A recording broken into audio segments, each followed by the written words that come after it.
LOADOUT, at your service. In today's video, I'll be giving you a gear loadout video for my last adventure.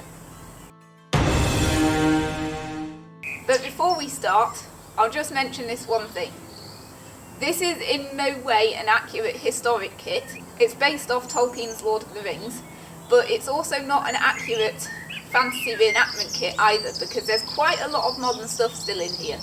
Also, there's quite a lot of items in here that I've made myself. There's one item in here that somebody else has made me, but there's also quite a lot of items that I've purchased. And none of the links are sponsored, but I will be giving you links in the description just so that you can find out about what I've got. So let's get to it. Right, so I'll say there's probably about 4 different layers of kit here, so I'll talk about them in order. The first layer is the base layer, so that's like your shirt and your pants and stuff. The second layer is for warmth, so that's all the woolens. And then the third layer is accessories, so like belts, vambraces, gloves, belt pouches, that kind of thing. The fourth layer is the rucksack. And then there's the modern emergency stuff, which you've got to carry really for safety. So I'll start with base layer. Obviously I wear modern underwear, I'm not that dedicated, but the shirt that I wear, I don't know if this is the shirt I wore on the actual day, it probably isn't, but the shirts I wear are linen, and honestly they pass as tunics, but they're not accurate because these are just off the shelf, store-bought. You can find them on eBay and on charity shops if you just search linen shirt or something. This one's probably 40% cotton or something like that anyway. These are men's extra large, so on me they're basically tunics. I'm actually wearing one right now underneath, that's a brown one, and honestly it comes down probably a couple of inches short of my actual tunic that reaches my knees. The pants I wear are linen. I made these were actually patterned off of a pair of pyjama trousers. So I sewed modern pockets onto them because modern pockets are unbelievably useful. But they've got a button fly because it just feels more authentic, but realistically no one is going to see that anyway because you've got a tunic over it. And then of course, socks. These are just wool socks from a hiking store. I'll link them, but they're literally any will do. Authentic socks is something that I don't have yet, and exactly the same with authentic footwear. So now we're on to the warm stuff. This is, I call this a tunic. It's not a tunic really, it's a jumper. I wear it with modern everyday wear just as much as I wear it with this kit. And most of the buttons are missing, and it's supposed to have leather tabs across it to close it, but I also lost those. It's made out of a wool tweed, houndstooth weave fabric that actually looks quite good with the dwarven aesthetic. Now the next one is my surcoat, which is also made out of a wool tweed fabric. That's probably about as long as this green tunic is on me if I stand up. Comes down to just above my knees. And the reason that I don't usually make stuff that comes down lower than my knees, even though it looks cool, is it does have a habit, especially when it's made out of fluffy warm fabric, of catching on brambles and stuff, which is super annoying. And that's the leather tab buttons, which should also be on the tunic, which aren't.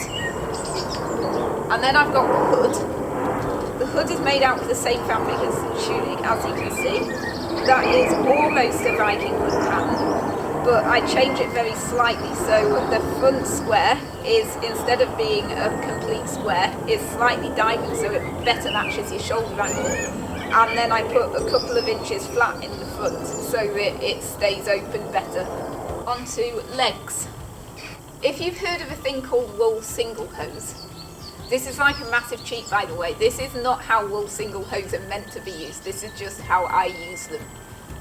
Because I couldn't be bothered to make a pair of wool trousers as well as a pair of linen trousers, and I didn't quite have enough wool to do that. So what I instead did is I made a pair of wool single hose, which, as you can see, 2 separate legs, and they've got They've actually got little stainless steel key hooks on them at the moment, which is also incredibly not authentic. But what basically happens with that is that hooks onto the trousers and it makes them into wool trousers, and it actually works really well. It saves resources. It's a bit of a cheat because wool single hose, of course, are meant to be worn under what would basically be your underwear. I've forgotten the name of it. But if you wear them over full length linen trousers, what then happens is if you get too hot, you can actually take them off. Kind of like the zippy trousers that turn into shorts. It works pretty well. I use these for modern hiking as well. That's how well it works. Maybe I should patent it or something, I don't know. Leg wraps. I used to use Viking leg wraps. I've also been known to use leather gaiters. Both work. Viking leg wraps annoy me because they go inside your boot and they don't work very well with modern footwear, which is of course what I'm wearing. Whereas what this basically is it's a rectangle that you wrap around your leg and then you tie it on with the string, like that. And it's really easy and quick to put on, and it works great. I've got to say it was a bit of a revelation when I discovered this. If I ever make a second set of these, I will make a tutorial video because it's something that I think quite a lot of people would find useful. And of course, once I'm wearing all the cloaks, I will be wearing the Ruana cloak over the top, which is currently underneath this. It was a subscriber recommendation to lay everything out on a cloak. Thanks for that. I'll find out who it was who said that, because honestly it looks so much better than just laying it out on the piece of plastic. Next layer is accessories. I did wear Vambraces. I know there is mixed opinion on whether Vambraces are the correct thing to do or not. Honestly, it depends on the person and it depends on the situation. I made a video about that a while ago. And also the belt. So the belt is my dwarf mining belt, which I made a tutorial about how to make when I made it, except that's just the single belt piece of it without the backing piece or any of the other stuff attached to it. And on that I've got a belt pouch. This is by a company called Dark Blade Lark. I'll link them in the description. They are really good for all kinds of stuff to do with kit. It's live action roleplay, so it isn't designed to be historically accurate or anything like that, but it's super good quality and the prices are amazing. Now inside the belt pouch I have three things. I have this little packet, that's actually a business card packet, which is cards that advertise the Middle-earth Ranger Forum, and I wrote my YouTube address on them as well. And that is so that if anybody asks what I'm up to dressed like this, I can give them a card. It's much easier than trying to fish around for a piece of paper to write stuff down or getting people to save it on their phone. So yeah, that's not really important in the kit, it just lives in my pouch just in case. I think someone's only ever asked me about 3 times or something, so yeah, hardly ever gets used. And then there's this. This is a little hard leather case for a compass. The compass is glass, so I don't really want the face to get smashed. That is for emergency navigating. I did use it on the adventure when I went through the forest because it's pretty easy to lose your bearings in a forest on a cloudy day because you can't see where the sun is. Honestly, I probably didn't need to, but it's nice to know it's there in case the fog comes down or something like that. I also had a printout of a map with me. It's recommended you do that as well. So the only other thing that is in the belt pouch is this. This is a match safe. It's modern, yeah, of course it is. It's got stormproof matches inside it, and it's also got some Duke's Tinder stuff inside it. I think even if you've got a period method of starting a fire or lighting a gas stove, you should still have a modern backup, and you should still have something that's waterproof just in case. So next up, the backpack. Now this backpack is absolutely amazing, and it was actually a gift. And I think it was a gift from the same Jennifer who made the bag that was given to Kramer over on Living Anachronism. It is beautifully made. It is made The leather is brain tanned leather, so it's completely authentic historically, and it is made from quite a thick canvas. Now inside it you've actually got two main compartments with a divider. Now that is absolutely amazing for me, because what I do is I take a piece of heavy canvas, this is like heavy wax canvas or something, just a little piece, about that big, because it's really useful to have a dry surface to sit on. If I get this muddy, I can put it in this other compartment and I can keep it completely separate from all my other stuff. Now the other thing is, because this is quite stiff, that will actually separate the other stuff from my back. So it's like a modern backpack which will have like a piece of plastic or something to stop you getting stabbed in the back by a water bottle, which can be really uncomfortable. So that works. Now, the other stuff in the backpack. First up, I've got a pair of woolen mittens. I only brought these just in case, I ended up not needing them. Now, I also have a water bottle. Carrying water is very, very important. So if you don't have a historical water bottle like me, just bring a modern one. This isn't the water bottle I had on the adventure. That was the blue one. I've actually got two of them. They both fit inside this wool cover that I made. That's like trying to make it look more in keeping, and it kind of works, but it mostly doesn't work, but maybe it's insulating or something. It also stops it from rattling, which is a plus side. The other thing in the backpack is this, which I suppose is a bit of a mess kit. This is what I use to make my brew. This contains a methylated spirits burner. I'll link the maker of that, I can't actually remember it. A little titanium camping cup. This is just from Amazon or eBay or something, so it doesn't really have a maker. A fire stove thing. So this is one of those wood burning stoves that you can boil a pot on.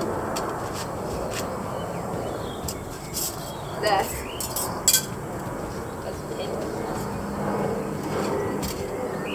So that folds into a box so that you can light a fire inside it and you can boil that.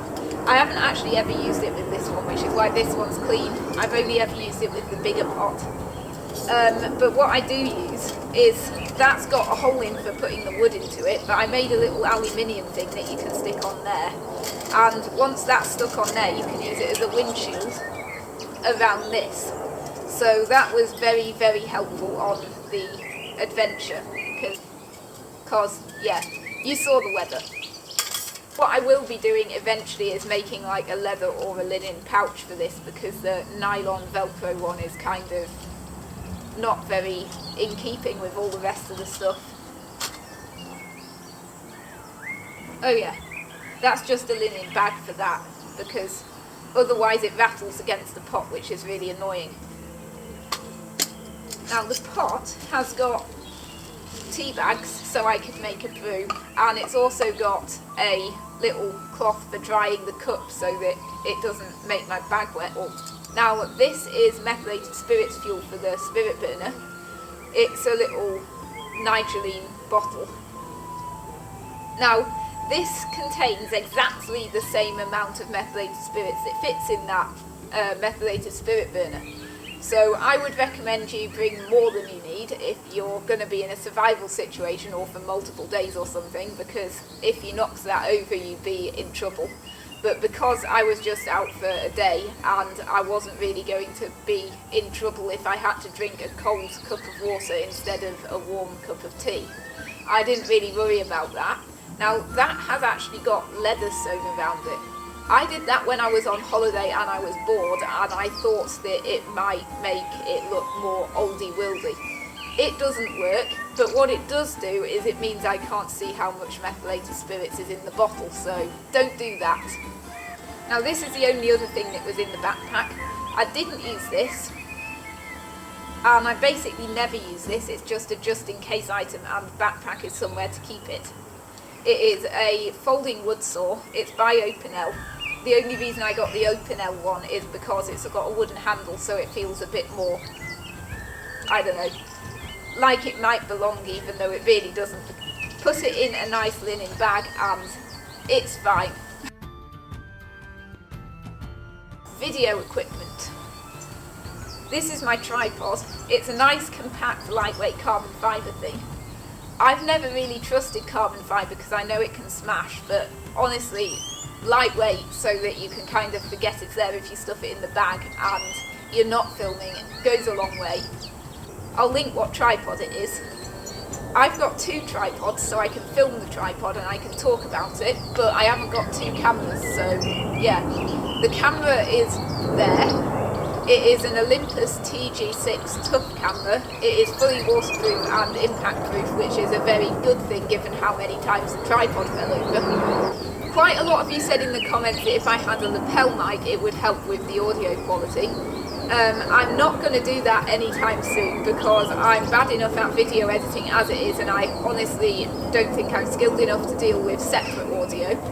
Also, I don't think something like an audio recording box or lapel mic would have survived that adventure because the weather was so extreme, but I suppose it would be alright if the weather was better. I don't know, maybe I'll get one of those in the future, so sorry to disappoint you all. That's covered basically everything on the kit side of it. The only thing left is my emergency gear, which I'll go over shortly. But I've just remembered something I probably ought to mention.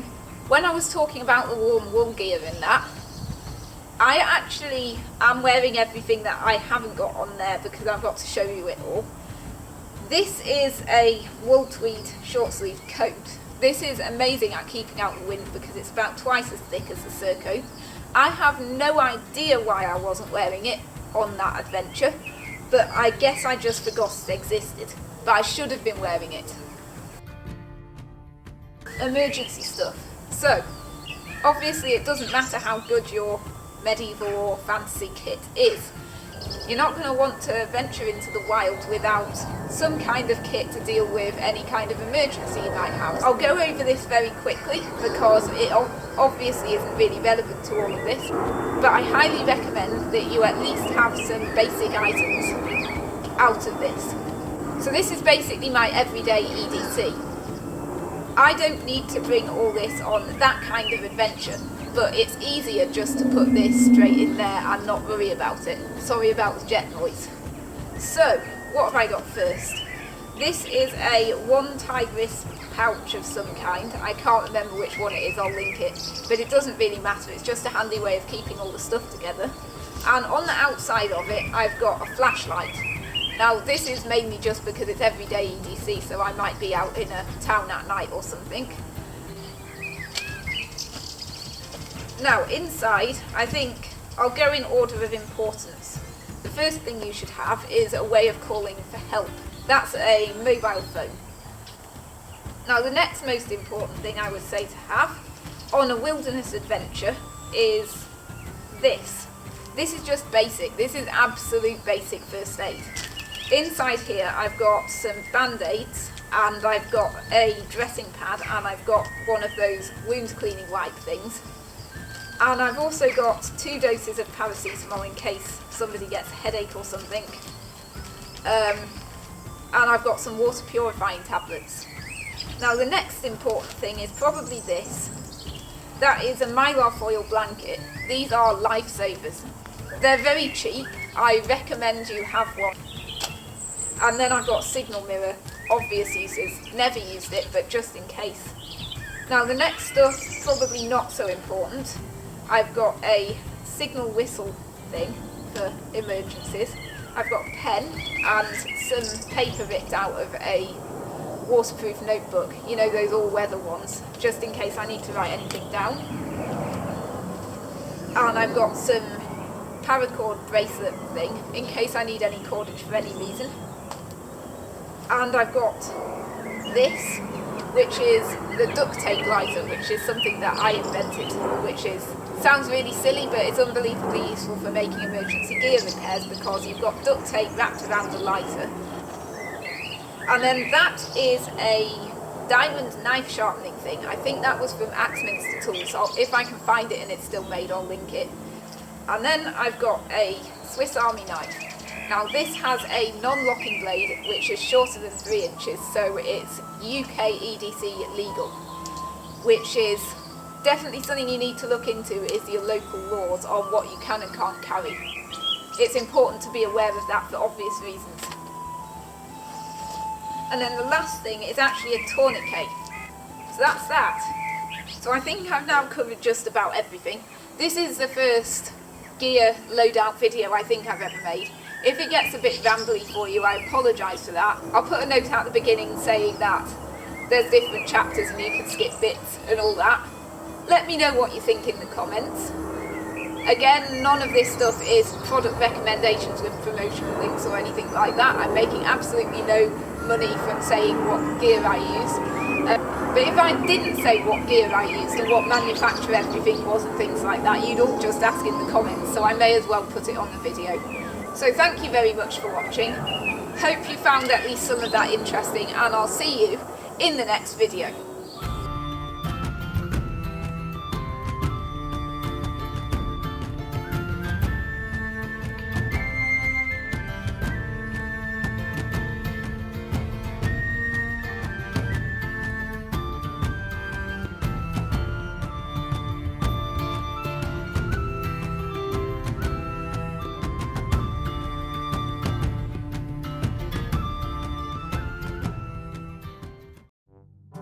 Why is there so many plates? I'm going to carry on talking because I'm fed up of waiting for plates. More jet plates.